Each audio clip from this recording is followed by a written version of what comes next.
dresses. Normally they'll choose different shades of purples, pinks, blues, and greens. So this dress is special because when a girl turns 16, she'll receive her white apron to show that she is single and ready to date. Their dating system, they recommend that they date for about 2 years before they get married. Because once you're married in the Amish community, you're married for life. They don't believe in divorce. So when an Amish woman does get married, she'll receive her black apron to show that she is taken. The men will also grow out their beards. They say the longer the beard, the longer he's been married for. They won't wear any wedding rings of any kind because they believe that their word in front of God is enough for them. So then the women will wear a dress like this one when they're going to do chores around the house or when they're working outside and in the fields. It's just something that they can get dirty. And then nicer dresses like these would be what they'd wear to school and then to church on Sunday as well.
The next farm up here on our left, she runs a fabric store out of. Their clothing has not changed since they left Western Europe. And they sew 90% of all their clothes in the house still. The only thing they buy clothing-wise from a store are socks, underwear, bras, t-shirts, panties, and thermals. And they also wear black Carhartts. Carhartt started making black because of the Amish. But over here on the left, she uses the solar panels to power her cash register. And they all use the solar panels to recharge all the batteries they use.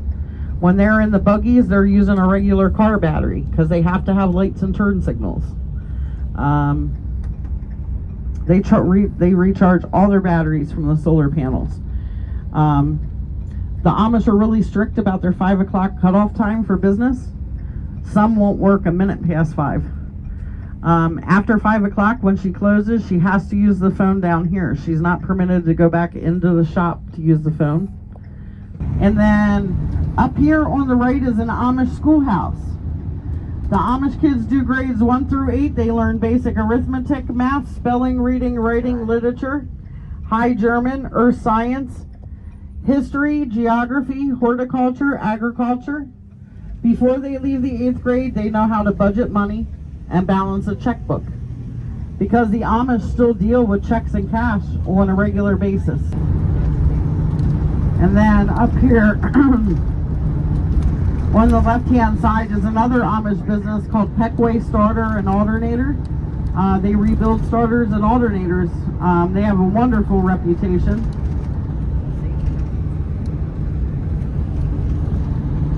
And then up here is Ronk's Fire Company on the left. The Amish make up 90% of our fire department and our ambulance crews. So yes, they do get further training. I always say, if it wasn't for the Amish who volunteer at our fire departments, we probably wouldn't have any volunteers.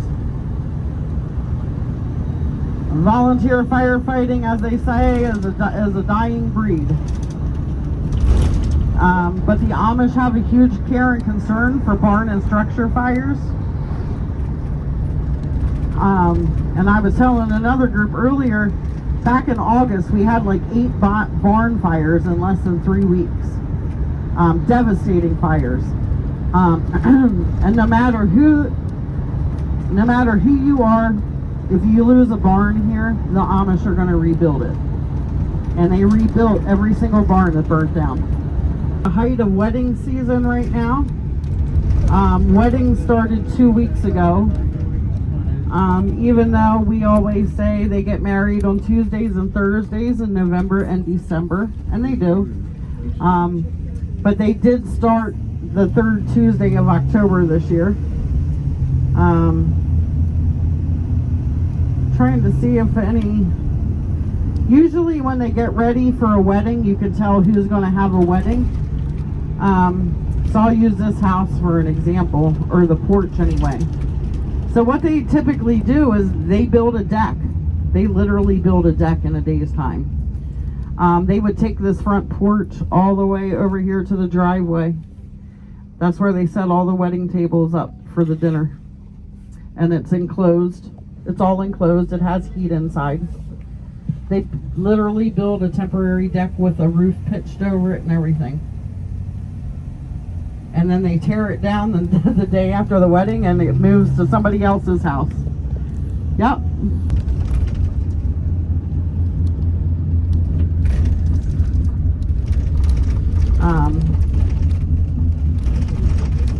They had a wedding here last Tuesday.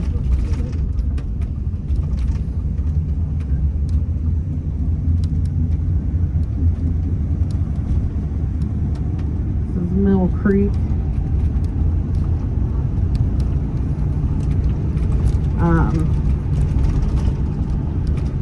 Oh, and instead of the typical honeymoon like, we take after we get married, each Amish church community consists of 30 to 40 families. And of those 30 to 40 families, those same kids all attend one-room school together. So those kids basically grow up together. But so after they get married, they spend one evening with each member of their church community to have dinner and receive their wedding gifts. After they get through that whole month, month and a half, however long it takes them to visit all their church members, that is when the church comes together to build their house and their barn for them. Some of them don't have enough money yet to build both, so they'll build the barn first and they'll live on the top part of the barn and keep the animals down below.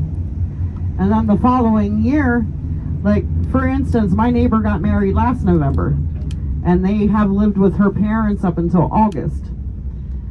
So they're living in the top part of their barn right now, but they'll get a tobacco check in February for all their tobacco. When they get that tobacco check, they'll have enough money to buy the materials to build their house. This place here on the left is D&E Woodworks. All the pictures that hang in our gift shop, they're made right here. This is an old grist mill. It went out in like 1973, but I actually just toured it just a few weeks ago before they closed. If it had to go back into operation tomorrow, all the rollers work.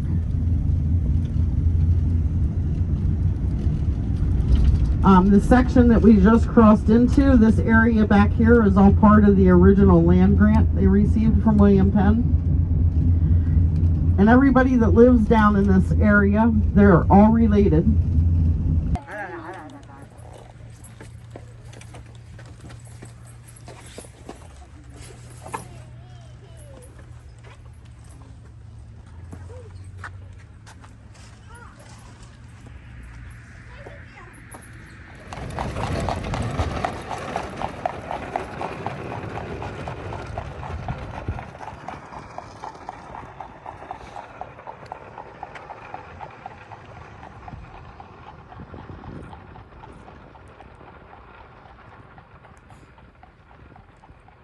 They receive their loved one back, they dress them for burial.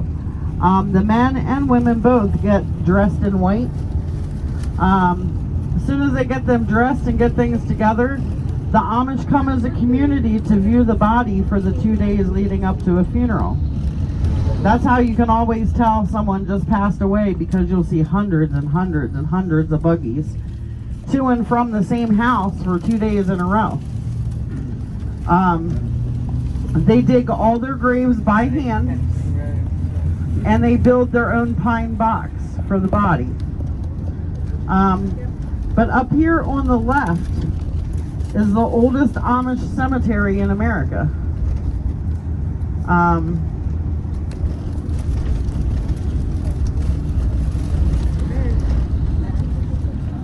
This whole like corner over here to our left, this was the original Meyer homestead. It was the first farm that was built on William Penn's land grant. And when they built the farm, they automatically sectioned out this corner for the cemetery to be in. Linda Stoltzfus was laid to rest here, and 3 of the kids from nickel mines were laid to rest here too. Linda Stoltzfus was the Amish girl who was kidnapped last year.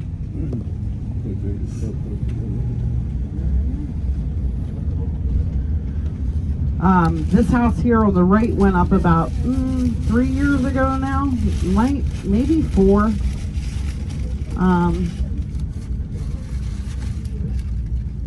Beautiful.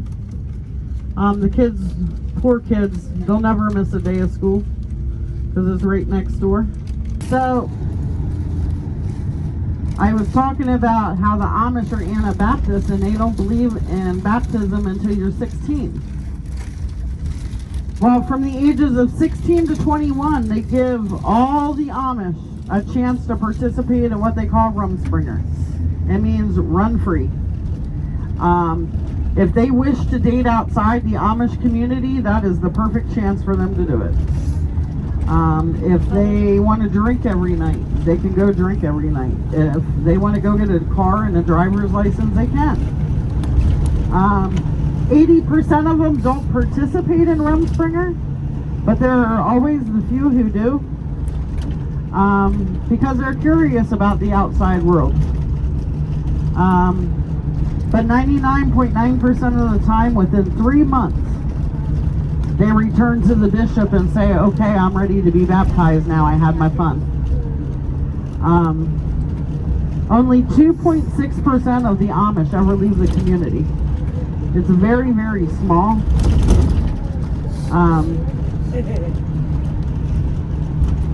And then it also, they must be doing something right, because no, they don't want to leave. So yes, there are a lot of rich Amish. Most of your rich Amish, though, have worked all of their lives and they made business investments. You know, and the many before them who have turned things over to them. You know, like a lot of the houses over this way, well, and even on the southern end, they have been in the family for generations. And some of the land never had to be paid off because it was part of the grant.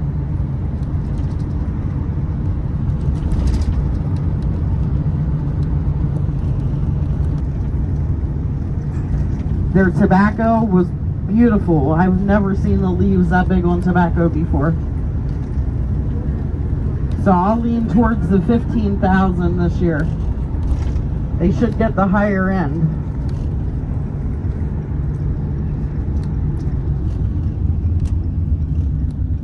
But I was just standing there watching my dad and brothers strip last night. And the one leaf he pulled off, I was like, oh my word, look how wide it is. Yeah, the tobacco looks amazing.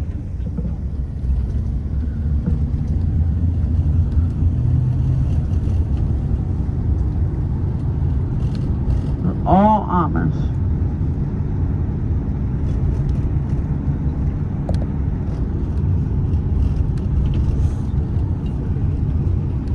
We couldn't see any of these farms though before because the corn blocked all of this view. All you stared at was corn stalks. When you see an Amish girl with a solid color dress on with a white apron, that means she's 16, she's single, and she's allowed to date. So on Saturday and Sunday evenings, they're date nights for the Amish. I should say Saturdays if they have a steady that they're seeing. They date Saturday and Sunday. If they don't have a steady, they just date Sundays. Where do the Amish go for dates? They love the Olive Garden lately, and I don't know why. They go to the Olive Garden a lot. They go play miniature golf. They go for ice cream. They like to get together with other couples and play volleyball, baseball. And they just like to get together with other couples and sing. The Amish sing all the time. On the left here is Kitchen Kettle Village. There's like 42 shops over here. It's just always people walking. Yeah. It's like a boardwalk of shops.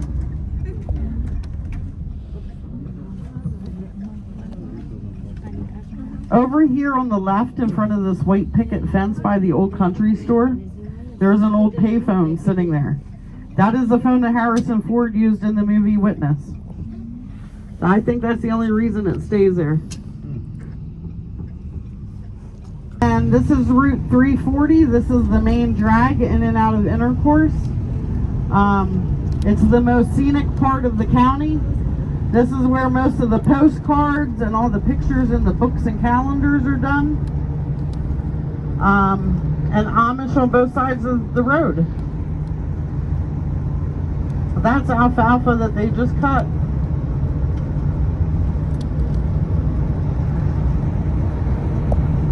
So you really get an idea of, yeah, they planted their feet here and had no interest in ever leaving because they knew then they could grow anything and everything. But when they came here to Lancaster County, there were other Amish who kept walking and went to Ohio and Indiana.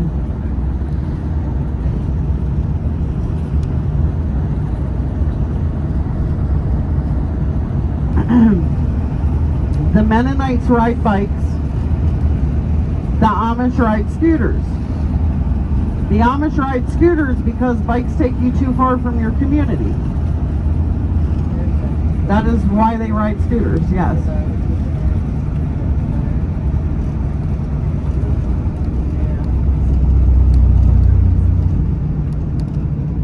And Kaufman's Fruit Farm here on the right, they've been here since the beginning of World War I. We're going to see some of their orchards down through here. These are all their peaches on the left. But they have one sister that's still living. She's 93. And she was on the news back in August. She was talking about the bumper peach crop they had. She said she had not seen peaches that big or that plentiful, she said, in over 50 years.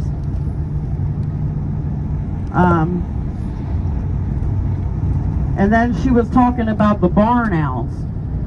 So I thought they were bird houses. There's like houses all through these orchards. You'll see one up here. Anyway, she went on to say that they have 45 nests of barn owls in the orchards. The barn owls keep all the insects off of their fruit trees. I was like, get out of here. I never knew that. Yep. This is a new Amish home on the left.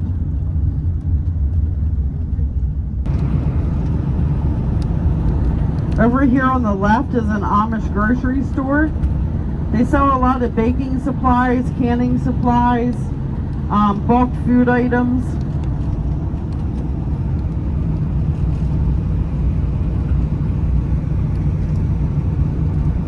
Most of these houses, all on the right-hand side, are all Amish too. Last one is English.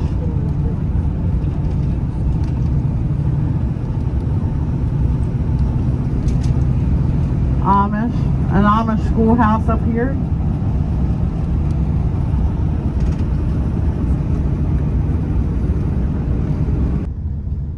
Here's more corn stored for winter.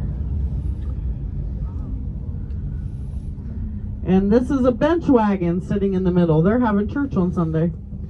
So that's what they load the benches in and out of to set their living rooms up for church.